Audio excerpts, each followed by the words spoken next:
Hello दोस्तों, आप सभी कैसे हैं। आई होप आप सभी अच्छे होंगे। दोस्तों आज हम हिंदी में लेकर आए हैं वाक्य के भेद। अभी तक हमने शब्दों के भेदों को कंप्लीट किया, अब हम करते हैं वाक्य के भेदों को कंप्लीट। ठीक है दोस्तों, तो चलिए सबसे पहले हम समझते हैं तो वाक्य के भेद समझते हैं। वाक्य के दो अंग होते हैं। ठीक है दोस्तों, वाक्य के कितने अंग होते हैं? दो अंग होते हैं। कौन कौन से? एक होता है उद्देश्य, दूसरा होता है विधेय। अब दोस्तों उद्देश्य को समझते हैं। उद्देश्य क्या होता है? जिसके बारे में कुछ बताया जाता है। दोस्तों उद्देश्य किसे कहते हैं? जिसके बारे में कुछ बताया जाता है उसे उद्देश्य कहते हैं। और विधेय क्या कहते हैं दोस्तों? वाक्य में उद्देश्य के बारे में जो कुछ कहा जाए। ठीक है दोस्तों, अब इसमें बेसिक एग्जांपल से समझते हैं इसमें उद्देश्य क्या है और विधेय क्या है। तो दोस्तों उद्देश्य क्या हो जाएगा? जिसके बारे में बताया जाए। तो अनुराग खेलता है। अब दोस्तों इसमें उद्देश्य भी है और विधेय भी है। ठीक है, तो उद्देश्य क्या होगा दोस्तों? अनुराग हो जाएगा। उद्देश्य क्या होगा? अनुराग। अब अनुराग क्या कर रहा है? तो दोस्तों खेलता है। अब खेलता क्या हो जाएगा? विधेय हो जाएगा। ठीक है, समझ में आ गया होगा। जैसे दूसरा, सचिन दौड़ता है। सचिन क्या होगा? उद्देश्य हो जाएगा। सचिन क्या होगा? उद्देश्य। और सचिन कर क्या रहा? दौड़ता है, तो क्या हो जाएगा? विधेय हो जाएगा। अब चलिए हम आगे समझते हैं रचना के आधार पर वाक्य के भेद। चलिए दोस्तों अब हम समझते हैं रचना के आधार पर वाक्य के भेद। हमने रचना के आधार पर शब्दों के भेदों को कंप्लीट किया है दोस्तों। अब हम करेंगे दोस्तों कि रचना के आधार पर वाक्य के कितने भेद होते हैं। ठीक है दोस्तों, तो रचना के आधार पर वाक्य के तीन भेद होते हैं। सबसे पहले सरल वाक्य या साधारण वाक्य। सरल वाक्य को साधारण वाक्य भी कहते हैं। ठीक है दोस्तों, दूसरा क्या होता है? संयुक्त वाक्य। तीसरा क्या होता है? मिश्रित वाक्य या मिश्र वाक्य। ठीक है, ऐसे पूछ लेता है। तो दोस्तों एग्जाम में सबसे पहले क्वेश्चन पूछेगा तो यही पूछेगा कि रचना के आधार पर वाक्य कितने प्रकार के होते हैं। तो तीन प्रकार के, सरल वाक्य, संयुक्त वाक्य और मिश्रित वाक्य या मिश्र वाक्य। सरल को साधारण भी कहते हैं। ठीक है दोस्तों, तो चलिए हम सबसे पहले समझते हैं सरल वाक्य किसे कहते हैं। ठीक है, चलिए मित्रों हम समझते हैं सरल वाक्य। सरल वाक्य किसे कहते हैं? जिन वाक्यों में केवल एक उद्देश्य और एक ही विधेय होता है उसे सरल वाक्य कहते हैं। ठीक है दोस्तों, हमने उद्देश्य भी बता दिया और विधेय भी बता दिया। उद्देश्य किसे कहते हैं? जिसके बारे में बताया जाए।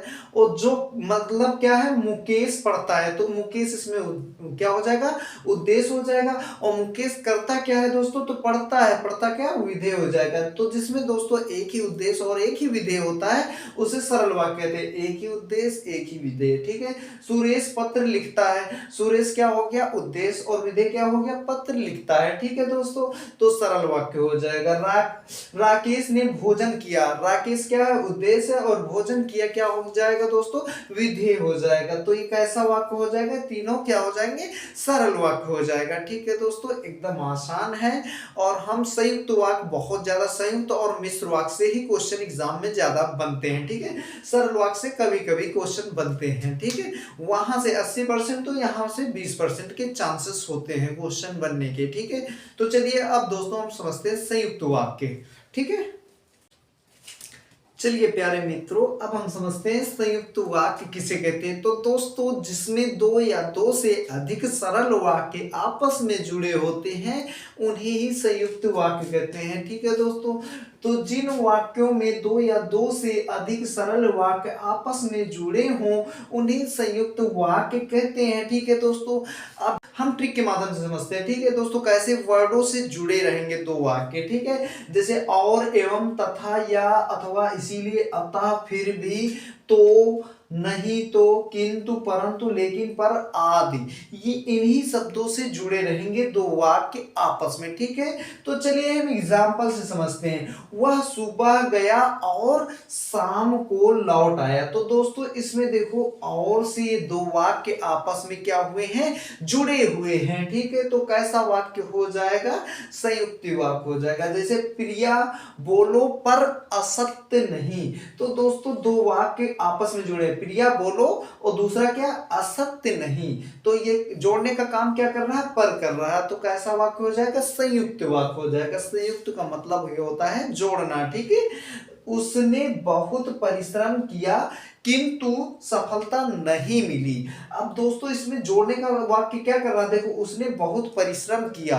अब दोस्तों इसको जोड़ रहा है किंतु, ठीक है, किंतु सफलता नहीं मिली, तो ऐसा कौन सा वाक्य हो जाएगा, संयुक्त वाक्य हो जाएगा। समझ में आ गया होगा। अब हम बढ़ते हैं मिश्रित उपवाक्य की ओर, ठीक है दोस्तों, मिश्रित वाक्य की ओर, ठीक है दोस्तों।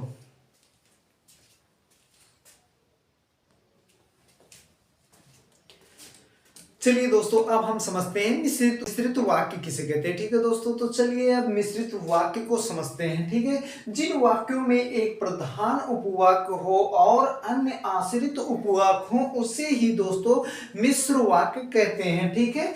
ये दोस्तों क्या है, इसमें कैसे वर्ड आएंगे, कि जो, क्योंकि, जितना, उतना, जैसा, वैसा, जब, तब, जहां, वहां, जिधर, उधर, अगर, यदि, यद्यपि, तथापि आदि शब्द आएंगे, ठीक है दोस्तों। इसमें वाक्यों में मिल जाएंगे। जैसे मैं जानता हूं कि, दोस्तों ये कि वर्ड आया तो समझ लेना, देखो यहां पे मिला कि तुम्हारे अक्षर अच्छे नहीं बनते, तो कैसा वाक्य हो जाएगा, मिश्रित वाक्य हो जाएगा, ठीक है। जो लड़का बैठा है वह मेरा भाई है, तो दोस्तों इसमें भी जो शब्द आया, ठीक है, ये देखो मिल गया। तो ऐसे वाक्यों को हम क्या कहेंगे, मिश्रित वाक्य।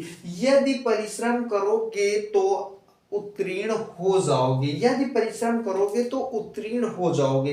तो दोस्तों इसमें यदि शब्द आया है, समझ जाना कि कैसा वाक्य है, मिश्र वाक्य है, ठीक है दोस्तों। हमने बहुत ही आसान तरीके से समझाया दोस्तों। अगर वीडियो आपको अच्छा लगा है तो लाइक कीजिए, सब्सक्राइब कीजिए और अपने दोस्तों के साथ ज्यादा से ज्यादा शेयर कीजिए। हम मिलते हैं नेक्स्ट वीडियो के साथ, जब तक के लिए धन्यवाद। जय हिंद दोस्तों।